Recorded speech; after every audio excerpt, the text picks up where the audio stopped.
नबी पाक अलैहिस्सलाम फरमाने लगे, दुनिया और आखिरत की मिसाल इस तरह है जिस तरह दरिया बह रहा हो और कोई आदमी उसमें उंगली डुबोए, इतना पानी उसकी उंगली को लग गया,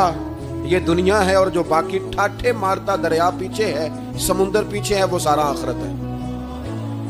ये इतनी सी दुनिया है, ये सही मुस्लिम में मौजूद है। इतनी सी दुनिया के लिए इतने पापड़ बेलना, इतनी सी दुनिया के लिए इतने जुल्म करना, इतनी सी दुनिया के लिए इतने हक जाया करना, इतनी सी दुनिया के लिए इतने लोगों के दिल तोड़ना, इतने हुकूक पे ढाका डालना, इतना जबर करना, लोगों का माल खाना, लोगों को तकलीफ देना, इज्जतें उछालना, इतनी सी दुनिया के लिए। हुजूर फरमाने लगे, इतनी सी है ये दुनिया, जितना उंगली को पानी लग गया है, वो जन्नत जो निरी जन्नत नहीं, खुदा का फजल है,